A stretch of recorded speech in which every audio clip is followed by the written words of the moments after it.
All right, folks, it's time for World Edition on a Friday. It is Friday, December the 15th. And of course, a lot of things are happening in the world, and we'll be discussing those on World Edition. Later on, we'll have the Ukraine, Russia, China show, and it is Friday. So later on, we'll have a show on interior designing and a show on the whole notion of the cruise industry, just among others. I believe tonight we'll also have the business show that definitely Madeline Lewis does, and she is a retired military person and all in that kind of space, and maybe even the skeptic metaphysician later on this afternoon as well. But right now, let's get to the news and see what's happening in this particular case around the world and with different things that are taking place. And by the way, we're trying today for the first time because they just added it as part of StreamYard to air to Instagram. Because apparently StreamYard and Instagram are now friends because you can now do Instagram Live. So we're trying that as well.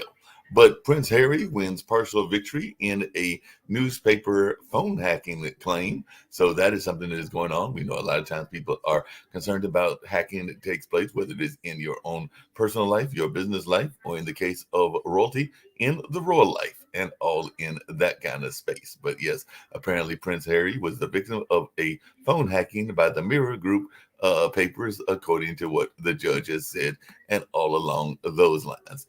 And Hungary's Orban has blocked aid for Ukraine, says he can still halt EU accession. So apparently, maybe they're not too happy about Ukraine getting into that particular organization, but definitely EU aid for Ukraine's war efforts against Russia blocked by Hungary. But Kyiv's EU membership bid has advanced. So definitely, a lot of folks are wondering about the consistency coming from Europe, just like they're wondering about the consistent well. And apparently, Biden advisors are playing down the differences with Israel over what's going on in terms of bombings and all along those lines. And Biden has sent a top advisor to Israel as pressure builds along the Egyptian border in Gaza. So definitely that onslaught is still continuing despite U.S. envoy's new phase of war. So that is something that we're seeing as well. And a British boy that had been missing for 6 years, that's a long time for a young man to be missing, was found in France. And I do know that Rick Rosner is heading to Europe, so he might be glad to know that there was good news coming out of the European theater, and not just bad news. But a boy who vanished on family vacation 6 years ago was found alive, and alive apparently in France. So that's something that we are seeing as well. And the U.S. has warned Yemen's Houthi rebels to stop their attacks in the Red Sea. So that is something else that we are seeing, and definitely that is something that is going on as well. So, like I said, a lot of things are taking place, even in the case of what's going on in Ukraine. So, Putin has talked on Ukraine, the notion of him having an AI double, and other key takeaways in a news conference that he held. And as Zelensky pleads for support, there are some folks in an article in the Wall Street Journal that are claiming that Putin is gaining momentum. So Vladimir Putin says he is all in on Ukraine, and it's cheaper to stop him than lose. But that is something else that we are seeing as well. So definitely a lot of things are being paid attention to in this whole notion of what's happening in the world, including how folks are feeling about aid efforts as well, because we do know that the U.S. Senate is to vote on Ukraine funding and border security on next week. So that is something else that is taking place in the world as well. So definitely we're seeing that these votes are taking place and that people will be paying close attention to that over the next several days and all along those lines. And apparently, when it comes to the AI, Putin apparently confronted his AI double. So an AI generated Putin asked Putin about his rumored body levels. So apparently, this is a case where Putin was confronted with an AI twin doing a rambling 4-hour press conference, as definitely that is something that is going on. And we talked about Venezuela and Guyana, and apparently they have agreed not to use force in the Essequibo dispute. So leaders of Venezuela and Guyana have agreed to avoid use of force in that land dispute. So definitely that is some good news for those that were concerned that that might lead to further problems and all along those lines. And in Chile, Chile is set to vote on the conservative rewrite of its Pinochet era constitution. So Chileans to vote on a new constitution again. And that is just some of what I am seeing in the sense of news. Let me just get to a couple of quick things from the United States, and then I'll bring in panelists because I do see that I've got people that have joined and all along those lines. So that'll be good to see as well. Folks are still talking about the university presidents and whether any more of them will be resigning and all along those lines. And apparently the whole Texas abortion case is still continuing as well. And Republicans have authorized a Joe Biden impeachment inquiry. So that is something that is going on that we see as well. And Karine Jean-Pierre apparently blew up when pressed on Biden's connection to Hunter's business dealings, and apparently she claimed that there was no evidence. And on the other side of the aisle, Giuliani won't testify in the defamation trial over the Georgia election workers. So that is something that we are seeing, as well as that defamation damage case is going on over there, I believe, in the New York area and all in that space. And here in North Carolina, there was an Asheville plane crash that closed a interstate in this area, Interstate 26, and definitely a plane made a forced landing as it caught fire on a North Carolina interstate, and a potent storm is headed for Florida and the East Coast on this particular week as well. So definitely that is something that we are seeing in the news and among the news items that I am talking about on this particular time. By the way, if you're wondering about the Supreme Court has allowed Illinois semi-automatic weapon ban to stay in place. That's right. That is something that we are seeing. The U.S. Supreme Court has refused to block assault weapon bans as full legal challenge has progressed and all in that space. And, we sometimes talk on this show about religion, whether it's Islam or whether it is Christianity or a number of other things, but sometimes other religions get mentioned as well. And apparently a Mississippi man has been charged with vandalizing a satanic temple display inside the Iowa Capitol. So apparently this display was vandalized beyond repair, and arrests have been made, and definite that is going on. And apparently in a very interesting twist, I don't know how this plays out. Maybe some of our panelists can explain it to me, but DeSantis, who needs to gain some ground some kind of way, is laying blame on the Trump administration for the satanic temple display in Iowa Capitol. So I'm still trying to figure out how Trump is to blame for people making that particular kind of display. And maybe folks can explain it to me here on this panel and all along those lines. I'm going to bring in Steve Rao, who's the main man of the hour, and all along those lines. He's over there at PBS. I covered a couple of things. I see that you're here with us from PBS. And I know I've also got Rick Rosner, Jacoby, and a number of others that'll join very shortly as well. But I brought you in first since you are the man of the hour.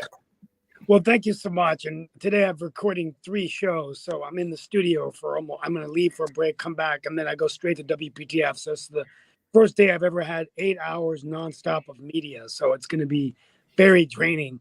And I'm not even ready for the second show. But you did a great job summing up. My monologue today was just want to welcome everyone to World Edition. I'm here for about 20 minutes. Be back on Monday and Tuesday for World Politics. And then in the new year, hopefully we'll start coming back more towards the end of the week. But what I will say today is that we spent an hour today or 40 minutes talking about the Israel-Hamas war. And it was really a hard show because I had to dive into the history and talk about it. But what I've come to realize, and, as I was talking to PBS today, was that this conflict has been going on since the end of World War II. And really, although it's a complex resolution, a problem to solve, the issue is pretty basic. It's just about whether or not Palestinians and the Arab states accept Israel as an independent free state. And there have been negotiations in the past, whether it was the Sinai Peninsula that Israel was going to give Egypt in 1978, they gave that. The Camp David Accords, attempts to give Palestinian land, much of the province back in 2000. But with Hamas coming in 2007, things have just never been the same. And what I also told PBS as we continue to talk about this is that in 2005 when Sharon was president, they pulled out of Israel and they pulled out of Gaza Strip, they pulled out of Palestine, and that didn't seem to work, right? And they did it for economic reasons, for demographic reasons, international pressure, the United States. So at the end of the day, I often ask myself, if Israel came and said, we're not going to fight anymore, what would happen? And if Palestine came and said, we would fight anymore, what would happen? And I think in either case, if that happened, fighting will continue because no one recognizes the other ability to coexist. And so, and then the second thing is, we didn't talk about it today, but this afternoon I'm going to talk on the radio about the COP28 summit, Mark. And of course, you talk about what was agreed upon, what wasn't agreed upon, but they did call out fossil fuels, and but some of the other Caribbean nations aren't as happy, they weren't aggressive enough. And of course, you talked about Putin's AI double, and then the aid next week to Ukraine and Israel, whether we're going to support that. But we'll bring in the other guests. But it was a great time at PBS, and this afternoon will be the year in review.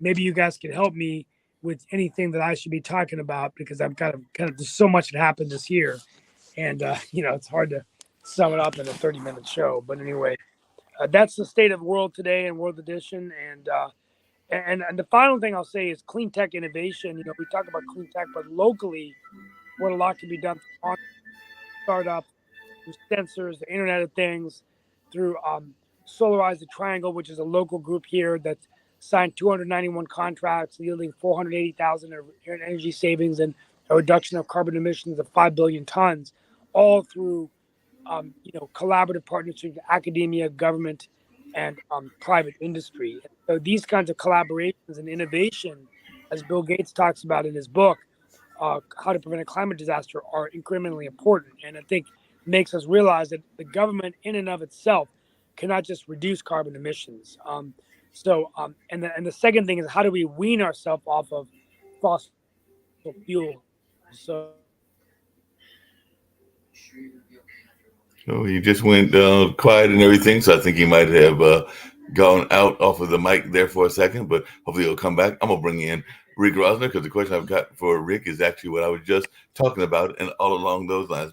And I definitely want to bring in Sasha Starr as well, and all in that space. But I mentioned earlier this whole notion of Putin being confronted by his AI double, his doppelganger, and all in that space. And I know that even you have talked about that, Rick, and definitely Steve has brought it up before and other things. But were you surprised by this? Because I don't ever remember no. I mean, we've had talking to a live person or somebody that we think is live. No, we've had hologram Tupac Shakur. The technology's there. It's not good enough.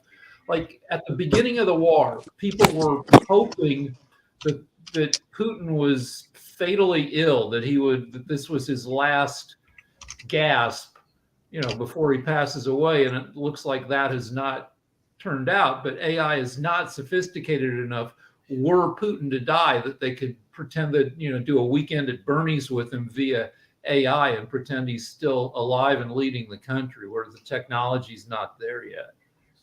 Yeah, I just wanted to say about Israel, and I might be wrong. I'm often wrong about that. They seem, Israel has hard right government under Netanyahu, and much of the world is pissed at Israel because they've killed about 1% of all Palestinian of all of the Gaza people in Gaza so far, and Hamas obviously is are brutal murderers, but Israel's killed a ton of people, probably more than 2 civilians for every Hamas fighter it kills.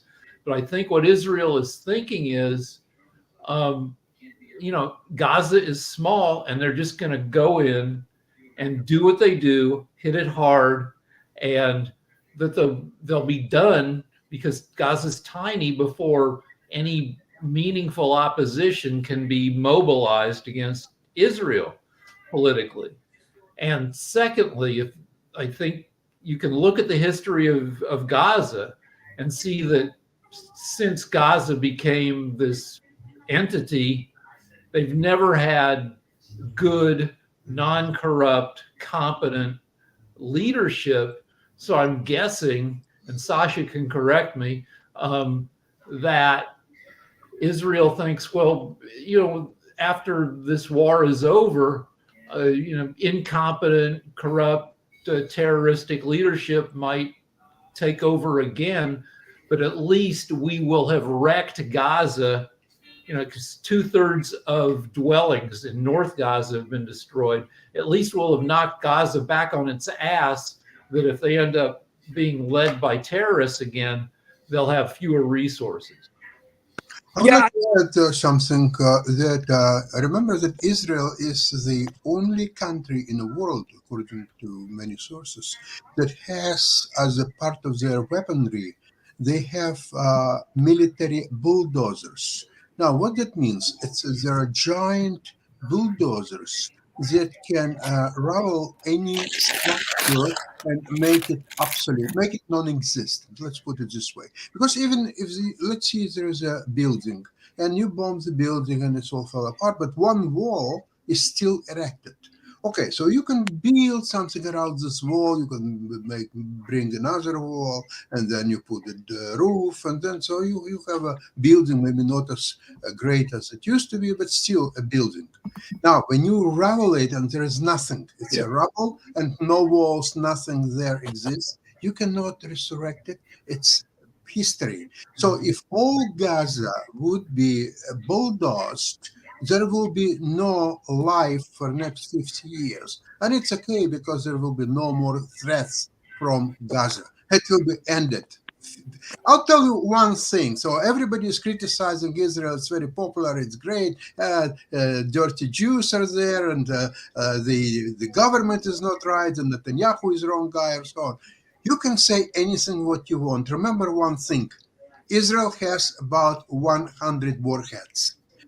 Nuclear warheads. Yeah. It will not go down unprotected. It's not a Holocaust time anymore. So anybody who dreams about harming Israel will take care of anybody in any point on Earth. It will be distracted. Hey, I had one question. Absolutely. I got to leave. Go ahead, you had a question? I did have to ask Sasha Star one question. Please do. I've got to go to PBS this afternoon to talk. Are there any year-end updates on Ukraine that I can share with North Carolina viewers? I need a little coaching before I end. Okay, is there anything you can tell me? Okay, the latest is Ukraine are bravely fighting Russians. Europe is approving a large 50 billion euros help to Ukraine. And by the way, it's already far exceeded any help that US has provided.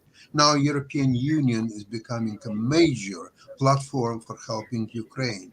So United States is, okay, I don't know how real is that situation where they tied up the southern border issue, helping Ukraine, Israel, and Taiwan. This is so artificial. It's many things. What the Republican Party is doing, it's so artificial. They are brainwashing people. Their economy is bad. You're not doing as well as in Trump's years, and there will be a recession. The stock market will apart everything. It's not true. Even on this network, I know some people who are preaching that, oh, there will be high interest rates. The gasoline will go higher to $150 a barrel. And this is so bad, and this is not so good, and so on.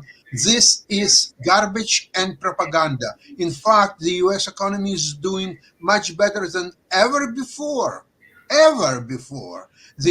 So there is a huge new jobs are being created. Look at the reports. Look at just any numbers, and they're trying to say that that because of Biden, the economy is ruining, and this is bad, and this is so bad. This is nothing but propaganda. Well, my final insight. Thank you so much, Sasha. I'm going to go ahead and mention that. I'll end with this before I leave. I want to wish everyone a happy weekend. My final analysis of Israel, which I think is important to share on World Edition of World Politics, is I do believe there's a lot of similarities between what went on in 9/11 and what's going on with Israel. And Israel may want to take some foreign policy lessons. When you remember 9/11, the United States of America went not only after Al-Qaeda, the people behind the attack, they went after the Taliban. And that led to a 20-year war, over 2,500 American soldiers dead, probably more than that, $8 billion. We ended up going into Iraq. And then eventually the Taliban was still able to take over. I think in this case, the point I'm trying to make is when people attack, it's an emotional thing. And now what's happening is Israel is going after Hamas without taking into effect that their popularity around the world with Arab states will go down. The United States is saying stand with Israel, but I think it's kind of interesting to see the parallels here. There's a major flaw to compare what's happening in Israel October 7th and 9/11. I'll tell you what it is.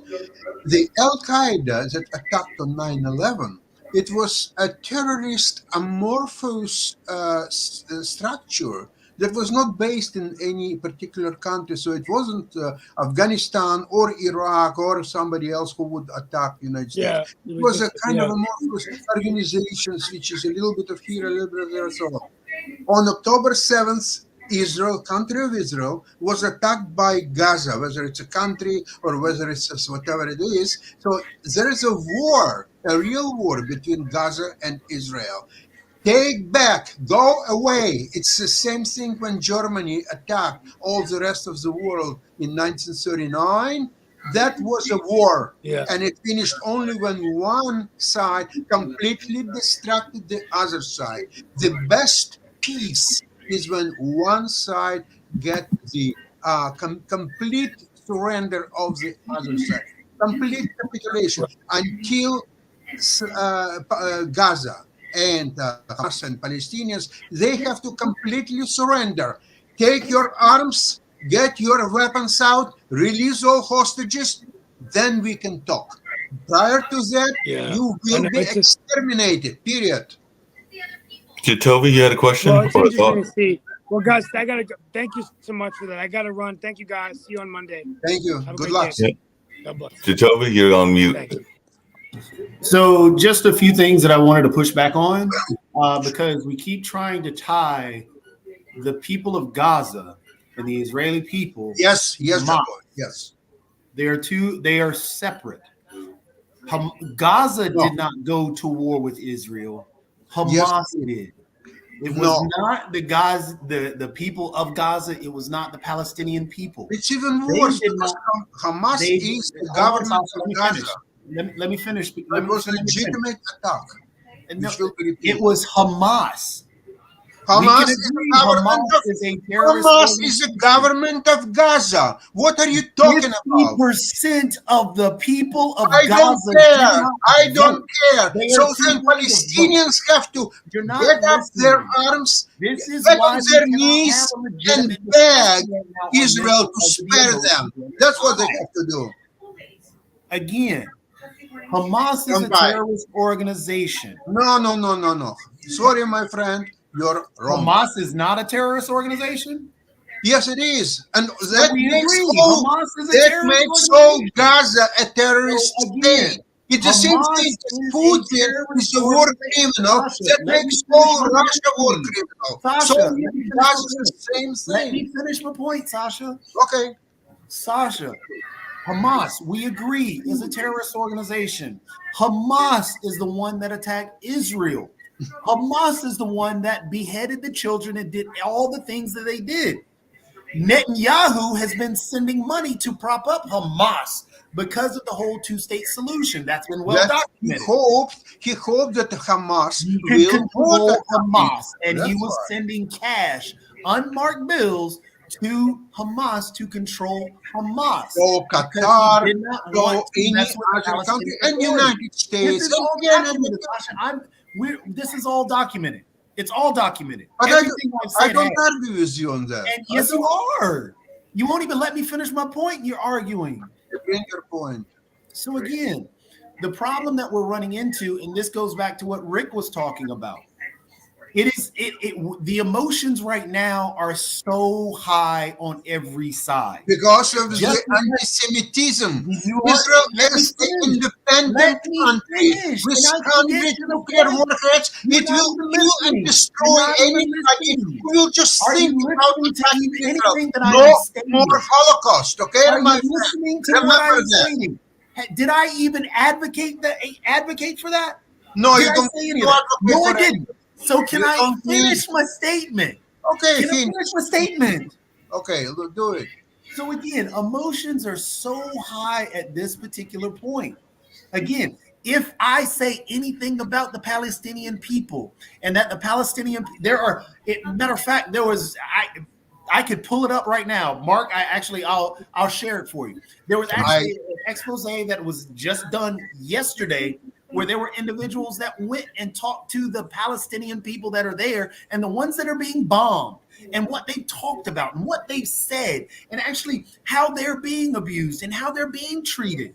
And they aren't blaming, we got to blame everything on Israel. No, they're in the middle of a war and they understand that and they're upset, yes, at Israel, but also Hamas. And that's what you're not listening to, Sasha, is because your emotions are so high. No, the people of Gaza aren't your enemy. And the people of Israel are not the enemy of the people of Gaza. So when we talk about these things, we have to take into account that right now, what Rick is talking about, Netanyahu hasn't been the best partner to work with. Listen, for example, there were 3 hostages killed yesterday. There were 3 hostages killed yesterday to kill 1 Hamas individual. That's not right. That's not what we should be okay with. Israel just yesterday put out, the IDF talked about how they flooded the tunnels. Well, at one point, weren't we saying that the hostages were in those tunnels? Maybe. So are we flooding the hostages just to get Hamas? Could be. Here's the big question. Listen, the hostages hold on. Dead, this is my question. Sasha, let me ask you all a question. already killed. Wait, so why would they care about this? He's got a question for you. Let me ask you the question and then you can go. And this is the question that they asked. What is the end game? If the end game is to kill all the people of Gaza, is that what the end game is? Is to kill everyone who's there? You had suggested that we need to bulldoze everything. Well, right now, 40% of the north is gone. It's wiped out. So people can't even go back and get their things. There are people and dead bodies strewn on the streets. What are these people supposed to see? When all these bombings and this death is happening, we all want peace. We agree that Israel has the right to live. But what about the people of Palestine? Do they have the right? Or are we saying that the people of Palestine are Hamas individuals? So it gets back to the question, what is the end game? This is why the UN is asking for a ceasefire. I don't care about UN. What is the end game? Is it to kill everybody? Okay. You ask me a question? Yes. You'll get my reply. The end game is completely destruct Hamas. It has to be eradicated from the earth. Period. Every single soldier, they're now going and give up to Israelis in droves. 70 people, 100 people, 150 people. Why they're not fighting? They have weapons. They can fight Israelis. Why don't they? They are horrible cowards who can kill innocent Israelis, but they cannot fight Israeli army. They're all hiding in those tunnels, which will be all flooded anytime, and they're hiding behind the live Palestinians. Here is the end. I propose, if you don't want to get anybody killed anymore, all Hamas fighters have to lay down their weapons, get up their hands, undress, and get up and give up themselves to Israelis. Release, hold on, release all the hostages. And all Palestinians have to get on their knees and beg Israelis to spare their lives. That's the end game. Hey, Sasha, just really quick. Hold on a second. Sasha, just really quickly, because I was thinking about this last night and everything. In your mind, I hear what you're saying, and I agree, even with what Jacoby and I think Rick said, that Hamas is a terrorist organization and needs to be eradicated. But I see some parallels, not total parallels, but there are some parallels between what's going on with Palestine and what some people consider the South African liberation fight, and all along those lines and everything. And there are some people that would have considered, just like they considered Hamas, they would have considered Nelson Mandela a terrorist. Because if I remember correctly, he was a member of ANC initially and everything. He changed his mind later on, and he became more of a freedom fighter. I think Winnie, his wife, might have stayed in the ANC. So are you saying that even the Palestinian people cannot have a change of heart? Because what I've been hearing, and by the way, just to let you know, I did invite, and Jacoby knows this woman as well, because I think she's on our city council, but I also told her that there are some people here that are strongly pro-Israel. So I gave her a heads up. So she may appear on my show, she may appear on no show, but Nadine Bear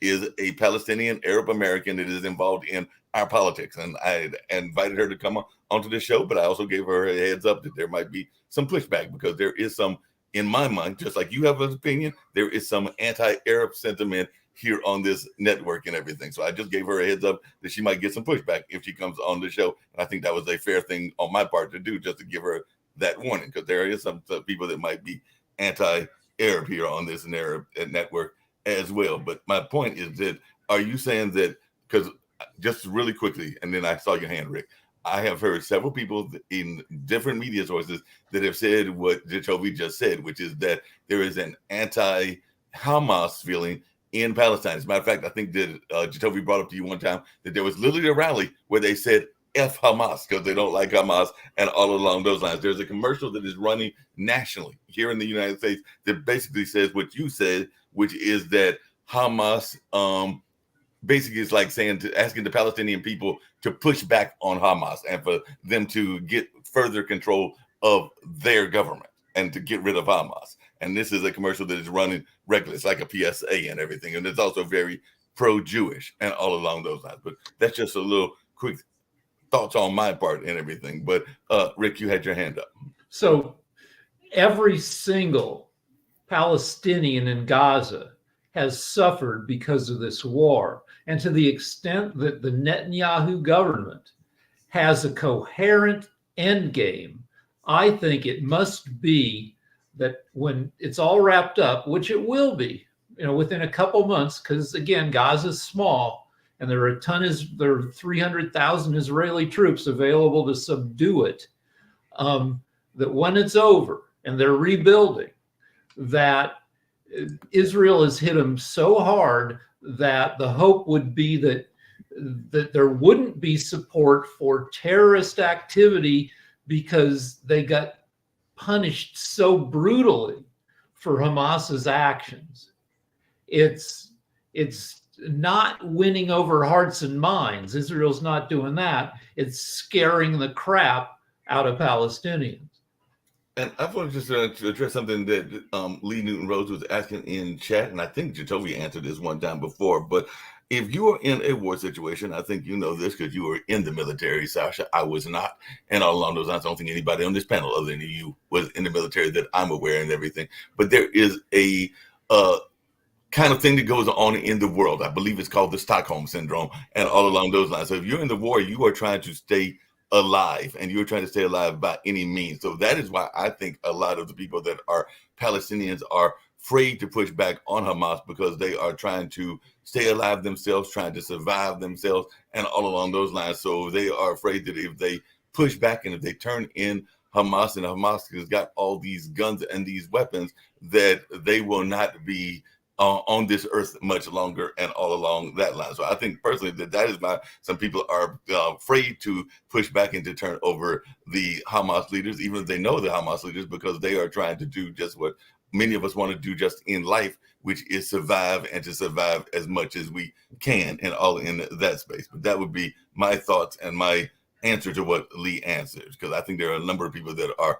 afraid to death, and we've seen that in the United States. Literally, I'm just going to use a parallel. I did see your hand, Sasha. There were people that wanted to push back against some of the radicals within the African American nationalist movement and stuff like that, but they also knew that some of those radicals had guns and other things, so they didn't always turn in the people that they could have turned in because of fear. And that's happened, I would argue, even with some of the Proud Boys, because I'm sure there are people that know who the Proud Boys are and all along those lines, but they're not going to turn them in because they are afraid that they might retaliate. So sometimes people are afraid of the retaliation. Sasha?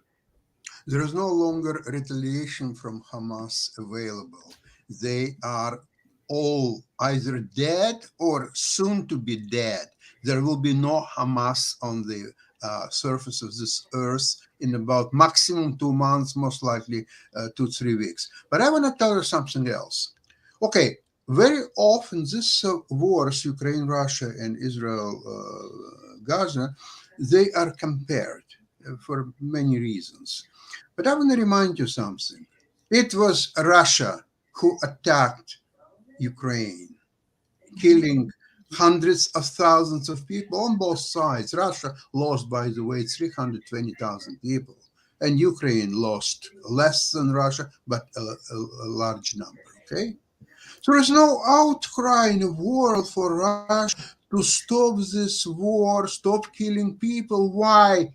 Because everybody is scared of Russia to death, including United States. So therefore, they say, okay, Putin, okay, well, that's okay. Just take over Ukraine, do whatever, take over Baltic states, take over Poland, do whatever you want. We're all scared of you, okay? And you know where it leads. It leads that there was a phone call asking for Alaska back in 72 hours. Now, Israel was attacked by Gaza. Israel did not attack Gaza. Gaza attacked Israel. I don't care whether you say that, well, it was 75% Hamas and 25% Palestinians, or 60-40, or even 90-10. I don't care about that. Gaza initiated attack against Israel. Imagine that some small, I don't know, African country, for example, would attack Russia. What would happen in that case? That African country would be eradicated in a matter of a day and a half. Okay, Israel, from military point of view, much stronger than all Arab countries put together. If the 6 days war would be today, it wouldn't be 6 days war, it would be 6 hours war. That's such a great firepower, military advantage, technology, everything is on side of Israel. How dare anybody attack Israel? How dare all these stupid countries, United Nations, and so on, dictate Israel what to do and how to do? That's not gonna happen. But Sasha, to your point, just really quickly, let me ask you another question, everything, because there was another conflict that went on a long time ago. And I'm just trying to understand your point of view. In your point of view, and I'm going to go to Europe now and everything, did the IRA attack London in those attacks, or did Northern Ireland attack London? Because in my mind, the IRA is who did the attack. It was the terrorist organization, not Northern Ireland, the area, because that's a very similar situation. So I'm asking you, did the IRA attack London, or did Northern Ireland attack the UK? I think it's irrelevant to what we are discussing now. No, it's not irrelevant. It's a parallel. It is a total parallel. Am I not right, Jacoby? It's a complete parallel. As a complete parallel. On top of that, you started your statement off, Sasha, saying that there should be no retaliation from Hamas because all the Hamas people are dead. And then if you're saying that Hamas is dead, then why is Israel still bombing the people of Palestine? I said they're either dead or soon to be dead. I'm Okay, not saying all of them are bad. so again, this is all. You said all this technology, it should be done in 6 days. It'd be a 6-hour war. Well, we're now a month and a half in that all that technology isn't where you are. There's a lot more to this, and it's a lot more complex. For example, there was a report. There was actually a U.S. intelligence report, which honestly, Mark, on that thing that I shared, that's the report that I was going to try and share with everybody, which would be actually another great discussion in terms of what we're talking about, and it gives more information. But even in that report, they talk about the U.S. intelligence showed that Israel had 50% of their bombs that they've dropped aren't smart bombs. They're dumb bombs. They're basically dropping indiscriminate killing. That's what that is. So Russia does the same thing. So you give a damn about it? So are you good with Russia killing innocent Ukrainians? Is that what the point is? No, I'm trying to talk about I would say, hold on, Sasha, hold on. I would suggest this would be a good thing to play, and then we can discuss afterwards, because there's a ton of information in this that even Sasha, you do not know about. So I think this would be let's play it. It's on your inside. And good evening. I'm Erin Burnett. Out front tonight, the breaking news: a blackout. Gaza's communications network non-existent. As of tonight, there is a near total blackout in Gaza. No way to get a message in or out. Just before the show, we tried to speak with a Palestinian man who is in Gaza. Now, when we first heard from Raed Redwan this morning, he was able to share with us some things. The video that you're looking at here, this is of shelling and flares outside his window of his home. At one point, he said he could hear the screams of his neighbors while the shelling was happening. His father and his grandfather both were killed. His home was completely destroyed. And he wanted to come on hours later to share his story with you, to talk about what life is like, what existing is like in Gaza. But he has been silenced. And as you can see from this graph, this is what the communications blackout looks like. And it is that orange line that juts down at the bottom. It is the sixth, a near total blackout since the start of the war. Only 6% of places in Gaza have any kind of signal tonight. This is the Times of Israel is reporting this evening that Israel's flooding of tunnels in Gaza appears to have been successful. Now, it is not clear what successful means, but CNN has reported that the IDF was flooding some Hamas tunnels with seawater. And what is happening inside Gaza tonight is why the Biden administration is now pressing Israel to wrap up its sprawling ground invasion and air assault on Gaza. A senior U.S. official telling CNN they want Israel to start using smaller groups of forces and to carry out more precise missions, a move the United States believes would reduce mounting civilian casualties. As it is right now, and this is a stunning number from U.S. intelligence today, U.S. intelligence sources saying nearly half of all Israeli munitions dropped on Gaza are so-called dumb bombs, unguided bombs that certainly help explain the enormous civilian death toll, an issue that President Biden talked about today. Do you want Israel to scale back its assault on Gaza by the end of the year? Do you want them to tone it down, move to a lower intensity phase? I want them to be focused on how to save civilian lives, not stop going after Hamas, but be more careful. Biden's vocal push to focus on saving civilian lives, though, is appearing to fall on deaf ears. Israeli Prime Minister Benjamin Netanyahu making it clear that he's not about to tone it down or anything like that anytime soon.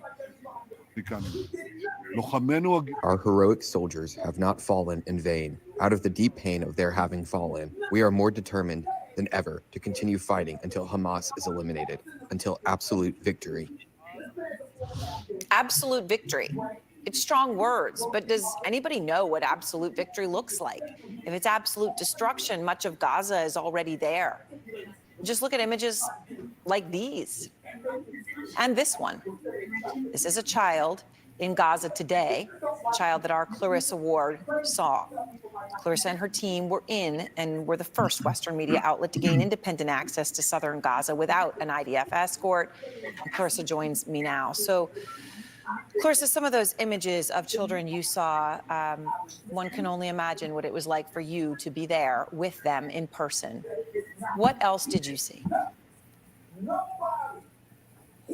Well, Aaron, we have been trying for weeks and weeks to get into Gaza, as many international journalists have. We've all been relying on the courageous reporting of journalists in Gaza who have been dying in record numbers trying to tell this story. And finally, we were able to gain access on Tuesday with a contingent of volunteers at a field hospital newly established by the UAE, the United Arab Emirates, built just 2 weeks ago and already near capacity. Take a look at a clip from our story. Used to be Right. a stadium. Arriving at the Emirati field hospital, we meet Dr. Abdullah Al Nakbi. No sooner does our tour begin when Our ambulance. And this is what you hear all the time now? Yes. At least 20 times a day, At least 20 times a day. maybe more sometimes. But I think we got used to it. one thing none of the doctors here have got used to is the number of children they are treating. The UN estimates that some 2/3 of those killed in this round of the conflict have been women and children. 8-year-old Janan was lucky enough to survive a strike on her family home that crushed her femur but spared her immediate family. She says she's not in pain, so that's good. Her mother, Hiba, was out when it happened. I went to the hospital to look for her, she says, and I came here and I found her here. The doctors told me what happened with her, and I made sure that she's okay. Thank God.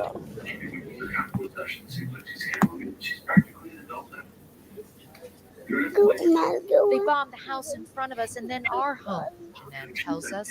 I was sitting next to my grandfather, and my grandfather held me, and my uncle was fine. So he is the one who took us out. But Dr. Ahmed Al-Mazraoui says it is hard not to. I work with old people, like adults, but the children, something touching you. Touches your heart and tests your faith in humanity. And Chris, as I said, these are images now that the world has seen that have moved so many to such anger and frustration, and yet you were confronted with it yourself, to see it, to touch, to actually touch a child, a mother, and others. How would you even describe what you saw when you were actually there in person after all these weeks, to actually get there and to see these individual humans and what they're suffering? I think, Aaron, what's so striking, honestly, we had a very short window of time that we were able to spend on the ground. And so you didn't expect to see that much suffering, that much bloodshed in such a short window. And just after we were talking to Janan and her mother, Heba, that doctor came back and said, the blast you heard a couple of minutes ago, the casualties are starting to come in. And we went to the front area where the ambulances come in. They brought in a man whose foot was hanging off. They brought in a 13-year-old boy who also was missing half of his leg. We also talked to a very young little boy, under 2 years old, called Amir, who doesn't yet understand that his parents and 2 of his siblings were killed in a strike on his family home that has left him disfigured. He is now really alone, except for his aunt, Nahia. And so I don't think anything really prepares you, honestly, for seeing that in person in such an intense and impactful way, where in such a short period of time. It does absolutely. It's a punch in the gut. It's not something that I think, even after covering conflict for all these years, that you can ever really get used to or feel unmoved by. Just really quickly, and I'm sure Sasha got a thought as well, but just really quickly, Lee had used a word earlier, and it can sometimes be a loaded word in my mind and everything. So I just want to ask another question, not necessarily based on that video, but just it's a question because he was saying that some of the Hamas members are accomplices, and that can sometimes be a loaded word and all along those lines. Because my question, and this is for both you and Rick, and you, Sasha, and I'll even if Lee wants to put it in the chat and everything. If I was to go later on to the day to a bank and somebody robs that bank, am I an accomplice if I am in the room? Because that is my parallel, because not everybody is actually involved in the conflict. So like if I go to the bank and I'm in the bank making bank transition and somebody comes and robs the bank, am I an accomplice? I would argue no. Rick? So Netanyahu's hoping to stay in power via a super aggressive action in Gaza.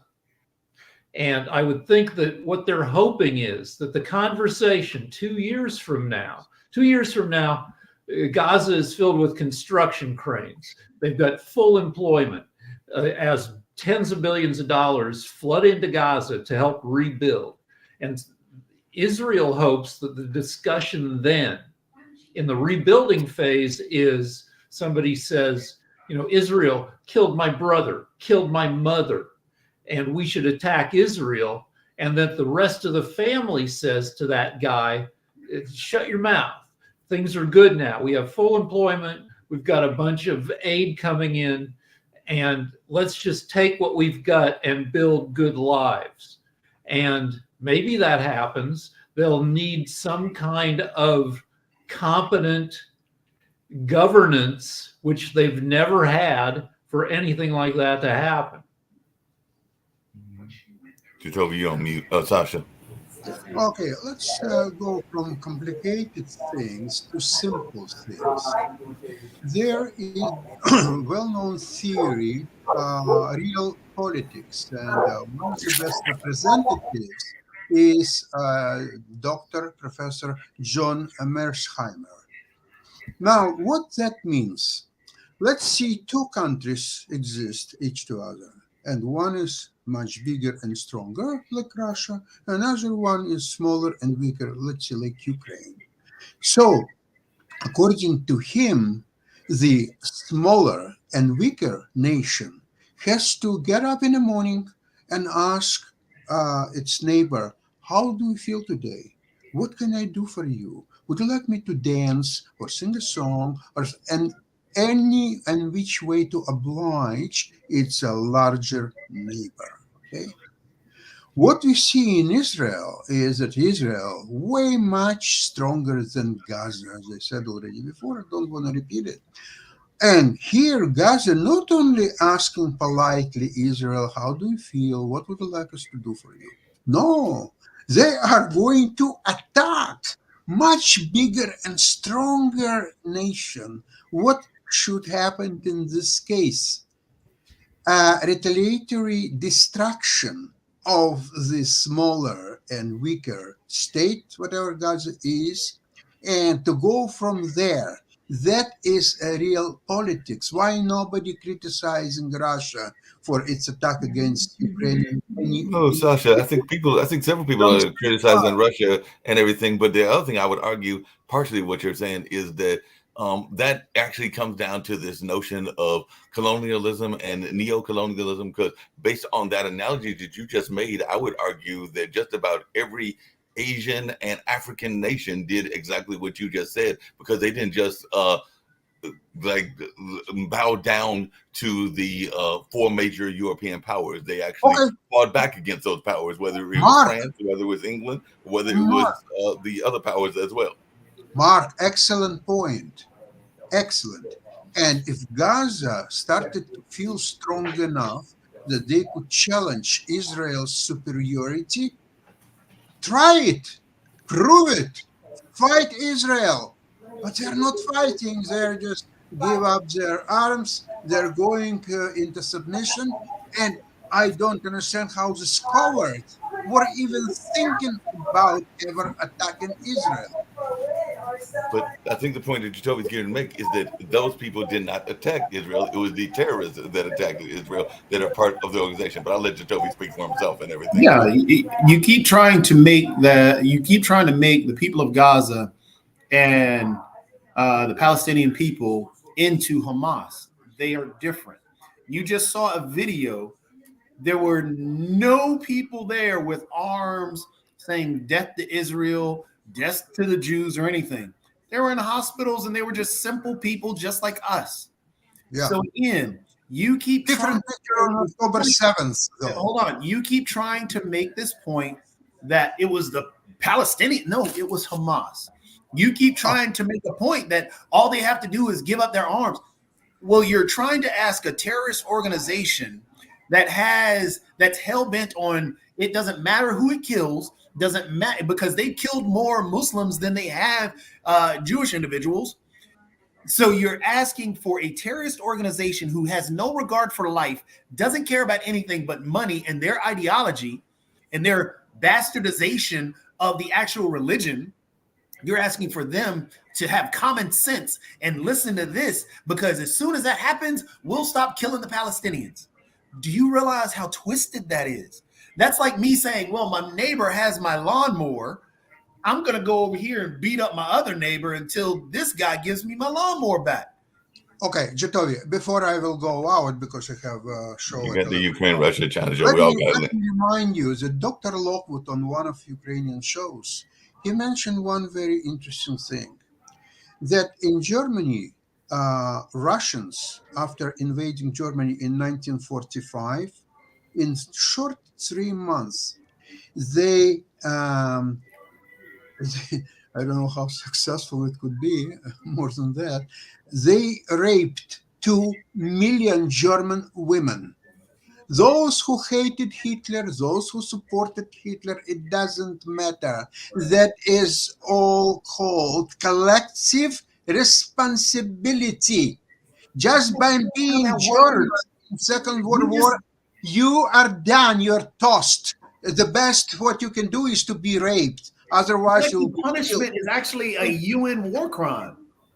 It doesn't matter. The winner is dictating the all conditions. Collective punishment. Hold on a second, Sasha. But I know, and we do have to go to your show and everything. But by that logic, if you're following your logic, every member of the Proud Boy every member of the European American race is responsible for the actions of the Proud Boy. By your logic and everything. Because that would be Proud Boy didn't attack Japan or Israel or Russia or anybody else. What do you wait. The Proud Boys attacked the African American community. So Hamas attacked Israel, not the Palestinians. Hamas attacked Israel, not the people of Gaza. And it's a payback time now. Just like in Mark's analogy. Hamas was in charge. Just like in Mark's analogy. Look, the Proud Boys have attacked people. American the Klan has hung people. Hold on. Proud Boys. I hate every person of European descent. Look, Proud Boys is American issue. They attacked somebody attacked back, and so on. It's nothing to do with the Europe or Israel or anything like this. I want to remind you look it up before Monday. Look it up, Real Politics, Dr. John Merzheimer, and just look at what he. I'm not, by the way, I'm not supporting his theory, but this theory is very popular in academics circles in the United States, and not only the United States. So it has a right to exist. Let's put it mildly. Okay, I have to go. Thank you so much, everybody. Rick, really quick, and then we've all got to end very shortly, but quick, make it quick, Rick. All right, so the analogy with Germany that Sasha brought up, I think, is on point. After Germany had a terrorist movement. We kicked the hell out of the entire country. 2/3 of the dwellings in Germany were destroyed. But for the 4 years after the war, the U.S. and allies occupied Germany and engaged in denazification, which involved sending in a ton of aid, supervising the country. And I'm not sure how many old Nazis' minds were changed, but the young Germans kind of just told him, shut up, old man, you helped wreck the country.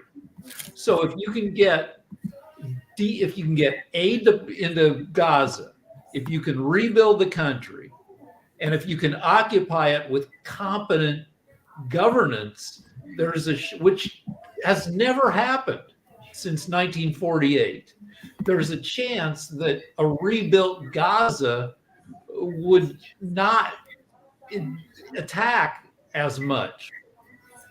I completely agree, Rick. And I think honestly that Qatar, because they've been the negotiator of the whole thing, I think Qatar should have a hand in helping in the building of that government.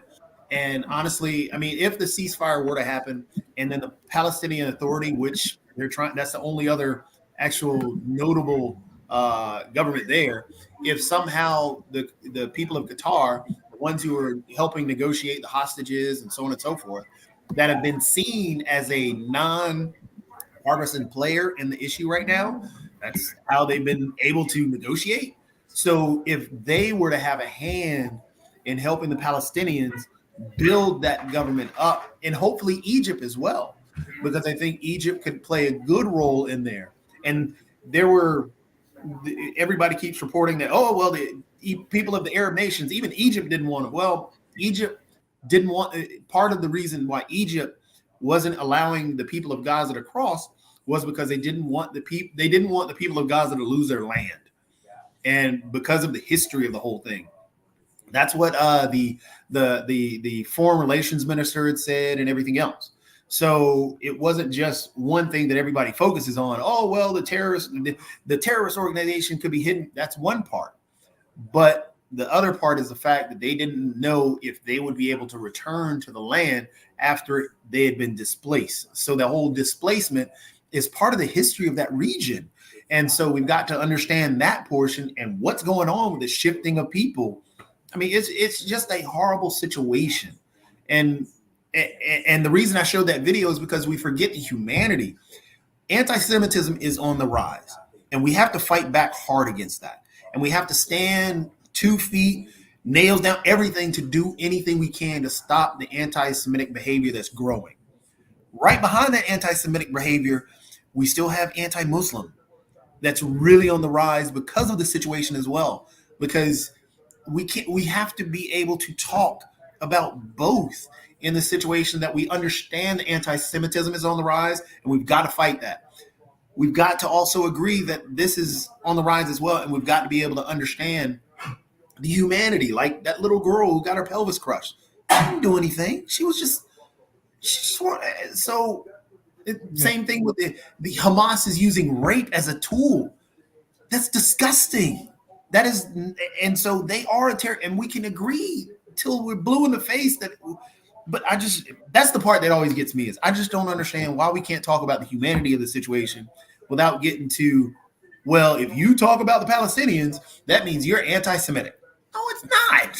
Yeah, exactly. Yeah, but Israel's going to do what it's going to do because Israel, what Honey Badger doesn't give a fuck, Israel doesn't give a fuck. Hold on. Yeah, I'm here. Glad to join you and everything. I know a lot of people were talking earlier. Hold on one second. About Mark just I didn't know who Mark was talking to. On a happier note, because I guess we're at the end of the show. On a happier note, did you notice that 2 Asian films are number 1 and number 2 in the box office right now? What are they? The Boy and the Heron, which is an animation coming out of the Ghibli Studios, which Disney owns Ghibli Studios now, but it's actually a really good show. And the number 2 movie, Godzilla Minus One, which evidently is also a great movie. Yeah, I haven't loved Godzilla movies for the most part, but that one I kind of want to see. Everybody says it's a throwback to the old Godzilla where he is just a straight villain. And that's great because, there was too much just another movie that is kind of bad news that they just released the trailer for, comes out in April, is this big budget Civil War movie. Not Avengers Civil War, but straight up American Civil War, a movie called Civil War. Interesting. but has a big cast, Kirsten Dunst and a bunch of other people, where America goes to war with itself. Okay. Oh, wait a second. Was that? No, that wasn't. There was a one from HBO that I think got nixed. The one where this one's fully. I forget the name of the director, but it's fully like, you know. I don't think it's MAGA versus everybody else, because I think it's California and Texas form a Western coalition to break away from America, and it looks like all of our worst dreams come true. Okay, because there was one that was that HBO nixed. It was supposedly where the Germans actually won. The Nazis won. Oh well, there was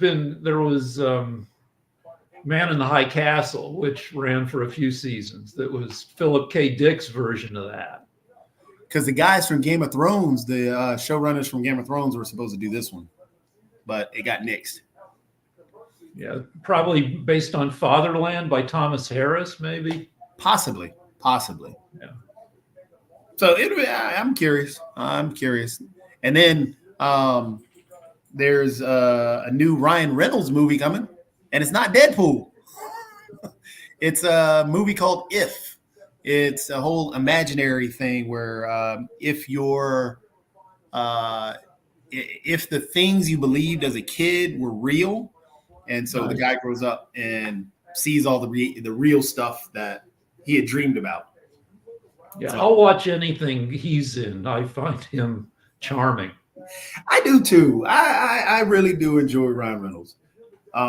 Even his commercials, the silly commercials that he puts up for Mint Mobile. It's pretty funny. I remember the days back because that was with Van Wilder a long time ago. I never saw that. But it was pretty fun. It was one of his first movies, I guess, and it was pretty funny. Yeah, I think it was like National Lampoon production, which is generally bad news. Yeah, they really haven't done much since Christmas Vacation. Yeah. Deadpool 3 is leading the Vegas bookies odds for being the biggest movie of the year. Yeah, Disney's banking everything on it. So I just read an article where Captain America 4, evidently they had finished most of the production was done before the writers and actors strike. But what ended up happening, they started doing reshoots because of Disney feeling that everything else that they put out right now has been a failure. So they did a bunch of reshoots for the action and a whole bunch of other stuff, but also because of Deadpool, because they're trying to make Deadpool part of the anchor of the next phase of the MCU. Oh, these y'all in here got to pop on, and I had to pop on to start his show, and it's still going on, and it might be just me and him, but I've got to do the end outro. But after I do the outro and close out the show, y'all can stick here and talk to each other and everything, but I'm getting ready to do the outro and all along those lines. But definitely a great show, and look forward to seeing y'all. Well, I got to go. My wife is saying, "Are you done? Are you done? Come on." All right, Mark.